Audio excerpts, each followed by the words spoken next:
पाकिस्तान की इस्टेब्लिशमेंट को किसी भी शख्स ने इस तरह से इतना बड़ा चैलेंज नहीं किया।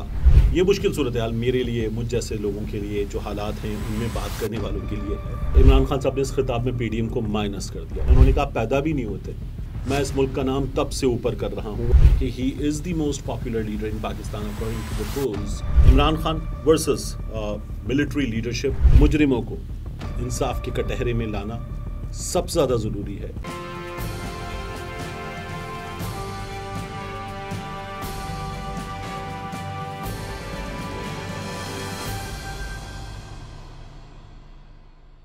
बिस्मिल्लाहिर्रहमानिर्रहीम, अस्सलाम वालेकुम। ये आपका अपना डिजिटल प्लेटफॉर्म है, मैं तारिक मतीन हूँ। इमरान खान साहब ने एक ख़िताब किया है, दूसरा ख़िताब हुआ है army chief general Asim Munir साहब का।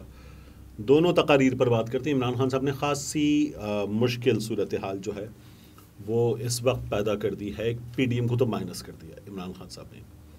ये मुश्किल सूरत हाल मेरे लिए, मुझ जैसे लोगों के लिए, जो हालात हैं उनमें बात करने वालों के लिए है, और इस बात का बरमला एतराफ़ करना चाहिए। खान साहब ने जो खिताब किया उसके बारे में मुबश्शिर ज़ैदी साहब ने एक ट्वीट किया है और कहा कि पाकिस्तान की तारीख़ में पाकिस्तान की इस्टेब्लिशमेंट को किसी भी शख्स ने इस तरह से इतना बड़ा चैलेंज नहीं किया जिस तरह से इमरान खान साहब ने कर दिया है। तो इमरान खान साहब का तवील ख़िताब था। उन्होंने ख़ुद कई बार कहा अपने ख़िताब में कि मैं बहुत गुस्से में हूँ, और उस गुस्से में इमरान खान साहब ने जो अल्फाज इस्तेमाल किए उनसे भी नज़र आता था कि वो गुस्से में हैं। तो इमरान खान साहब ने जो हालात थे उनकी बात की। ISPR की जानिब से 9 मई का दिन, इसे ब्लैक डे कहा गया था, और जो कुछ हुआ उस दिन उसके बारे में ISPR की जानिब से जो बातें की गई थी DGISPR के ऑफिस से, इमरान खान साहब ने ISPR साहिब, ये इमरान खान साहब जिस रोज़ गिरफ़्तार हुए थे उस रोज़ भी एक वीडियो में कहा था, अब भी इमरान खान साहब ने ये बात की और कहा कि आपने 3 बातें की हैं। आपने कहा कि मैं दोगला हूँ। उन्होंने फिर ये कहा कि आपने कहा है कि कभी दुश्मन ने भी उतना नुकसान नहीं पहुंचाया जितना मैंने पहुंचाया है, और आपने ये कहा कि क्रश करेंगे। इमरान खान साहब एड्रेस कर रहे थे ISPR साहब, DGISPR साहब को, और फिर इमरान खान साहब ने इसका जवाब दिया। इसकी बात करते हैं। आर्मी चीफ साहब ने पेशावर कोर का दौरा किया है और वहाँ पर ऑफिसर से ख़िताब किया है। आर्मी चीफ साहब ने अपने ख़िताब में जो बातें की हैं उनमें उनका ये कहना है कि द आर्म्ड फोर्सेस, ये ISPR की जानिब से बताया गया, उसका मैं एक हिस्सा पढ़ रहा हूँ आपके लिए। The armed forces will not tolerate any further attempt of violating the sanctity and security of its installations and vandalism and resolved to bring to justice all the planners, abettors, instigators and executors, जिन्होंने मनसूबाबंदी की, जिन्होंने मुआवनत की, जिन्होंने इश्तियाल दिलाया और जिन्होंने अमल दरामद किया। उस जो वैंडलिज्म था उस पर 9 मई के दिन उन सब को जस्टिस, इंसाफ के कटहरे में लाया जाएगा, इस चीज़ का भी अज़्म किया। ये आर्मी चीफ साहब का ख़िताब था पेशावर कोर में। इमरान खान साहब ने जो ख़िताब किया तवील ख़िताब था, और इमरान खान साहब ने इस ख़िताब में पीडीएम को माइनस कर दिया, उनकी बात नहीं की। ये हमारे यहाँ बार बार कहा जा रहा है कि now it is Imran Khan versus establishment. तो इमरान खान साहब के इस खिताब से ये साफ तौर पर नज़र आया। जो बातें इमरान खान साहब ने की हैं उन बातों की बात करें, या जो मुतालबात उन्होंने किए हैं उन मुतालबात की बात करें, और जो लोगों को एक तजवीज़ दी उस तजवीज़ की बात करें। इमरान खान साहब ने ये जो 3 बातें थीं कि दोगला कहा, इसका भी जवाब दिया। फिर कहा कभी दुश्मन ने इतना नुकसान नहीं पहुँचाया। तो इमरान खान साहब ने कहा कि ISPR साहिब, DGISPR साहब को मुखातिब करते हुए कि ये जो आप कह रहे हैं कि मैंने कभी इतना नुकसान नहीं पहुंचाया, उन्होंने कहा पैदा भी नहीं हुए थे, मैं इस मुल्क का नाम तब से ऊपर कर रहा हूं। वो अपने क्रिकेटिंग करियर की बात कर रहे थे। फिर उन्होंने कहा कि मैंने इस मुल्क में 3 कैंसर हॉस्पिटल जो हैं वो बना दिए हैं।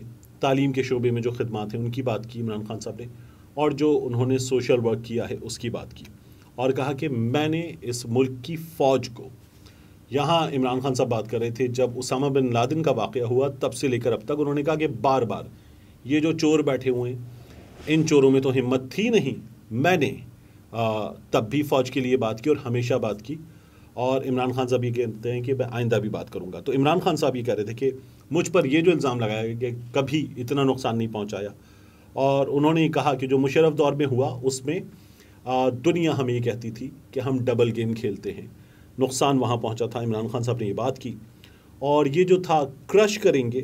عمران خان صاحب نے کہا کہ ہم یہ مطالبہ کرتے ہیں جو آپ کہتے ہیں کہ پی ٹی آئی نے کیا اور تمام لوگ پی ٹی آئی کے تھے, ان کا یہ کہنا تھا کہ ہم یہ مطالبہ کرتے ہیں کہ اس کی انڈیپینڈنٹ انکوائری ہو, آزادانہ تحقیقات ہوں, اور ان تحقیقات کے نتیجے میں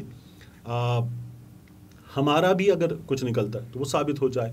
اور ہمارے لوگوں کے درمیان ہمارا الزام یہ ہے کہ لوگ شامل کیے گئے تھے اور ان شامل کیے گئے لوگوں نے اشتعال بھی دلایا, عمل درآمد بھی کیا, اور انہوں نے یہ سب کچھ کیا تھا. عمران خان صاحب یہ کہتے ہیں کہ یہ بھی صاف ہو جائے. پھر انہوں نے ویڈیو چلا کر اس بارے میں اپنی بات بھی سامنے رکھی. یہ عمران خان صاحب کا کہنا ہے.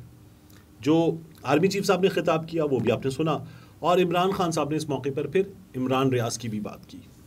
یہاں جو عمران خان صاحب کا خطاب ہے, اب اس خطاب کے بعد آگے کیا ہوتا ہوا نظر آ رہا ہے. دیکھیے سچویشن ہمارے ہاں گزشتہ کچھ عرصے سے یہ تھی کہ لوگ یہ کہتے تھے عمران خان صاحب جو ہے اسٹیبلشمنٹ کو چیلنج کر رہے ہیں, عمران خان صاحب اپنا بیانیہ بنا رہے ہیں, نریٹو بنا رہے ہیں. لیکن آج عمران خان صاحب نے صاف طور پر یہ بتا دیا, اور اب یہ Imran Khan versus military leadership Imran Khan صاحب نے اسے بنا دیا ہے, اور وہ یہ کہہ رہے ہیں. یہاں سے آگے کیا ہوگا؟ عمران خان صاحب کی جو تجویز ہے کہ پاکستان کی عدلیہ اس کی شفاف تحقیقات کر لے اور اس میں حقائق سامنے آ جائیں کہ اس روز جو ہوا ہے وہ کس نے کیا ہے, لوگ کور کمانڈر ہاؤس پہنچے, کیسے پہنچے, کیا ہو سکتا تھا, کیا نہیں ہو سکتا تھا, وہ یہ تمام باتیں کرتے ہیں. عمران خان صاحب کے اس مطالبے کے حوالے سے میں آپ سے عرض کروں کہ اس میں دو فریق سامنے ہیں. ایک عمران خان صاحب, دوسری جانب ملٹری لیڈرشپ کی جانب سے جو عمران خان صاحب پر الزامات ہیں وہ الزامات. تو اس میں اگر یہ دو فریق ہیں تو تیسرا فریق ہے اس کی انکوائری کرے اور ہمارے سامنے حقیقت آ جائے. لیکن عمران خان صاحب جو بات کر رہے ہیں اس پر عمل درآمد ہوگا تو بہت سی چیزیں سامنے آئیں گی. عمران خان صاحب کی جماعت کے لوگوں نے یہ سب کچھ کیا ہے, کچھ آڈیوز تو ہمارے سامنے پہلے بھی آئیں گے, تو اس کے بھی حقائق سامنے آئیں گے اور پتہ چلے گا. جو آڈیوز آئی ہیں جیسے ان میں اعجاز چوہدری صاحب کی آڈیو ہے, وہ کیا کہتے ہیں؟ وہ یہ کہتے ہیں کہ میری آڈیو میں کہاں یہ موجود ہے کہ میں یہ کہہ رہا تھا کہ چلتے ہیں اور کور کمانڈر ہاؤس جلا دیتے ہیں, میری آڈیو میں یہ کہاں موجود ہے. یاسمین راشد صاحبہ سے یہ کہا گیا کہ یاسمین راشد صاحبہ ہمیں یہاں لبرٹی پہ نہیں رکنا, ہم کور کمانڈر ہاؤس جائیں گے, اور یاسمین راشد صاحبہ نے کہا کہ ساتھ جائیں گے. تو یاسمین راشد صاحبہ کی اس آڈیو میں کیا موجود ہے؟ جو میاں عباد کی آڈیو ہے اس آڈیو میں یہ ہے کہ یاسمین راشد صاحبہ نے کہا ہے. اب اس میں جو عباد فاروق ہیں جو اپنی ویڈیو میں کہتے ہیں کور کمانڈر ہاؤس جانے کی بات, تو وہ ڈیفینیٹلی کہہ رہے ہیں کچھ لنکس مل سکتے ہیں, ان لنکس کی شفاف تحقیقات ہوں, اور ان لوگوں سے جن کے نام آ رہے ہیں ان لوگوں سے باقاعدہ طور پر تحقیقات ہوں, ان سے بیانات لیے جائیں, ایک آزاد کمیشن بیان لے اور بیانات لے کر حقائق ہمارے سامنے رکھے اور ان کے حقائق پوری قوم کے سامنے آئیں. یہ بہت ضروری ہے کہ حقائق سامنے آئیں. ہمارے ہاں گزشتہ کچھ عرصے میں بہت سی جو تحقیقات ہیں ان کی جو سماعت ہے یا جو چیزیں ہیں وہ سامنے نہیں آئیں, ہمارے سامنے نتائج آئے ہیں. تو یہ تمام چیزیں سامنے آئیں, بہت کچھ کلیئر ہو سکتا ہے.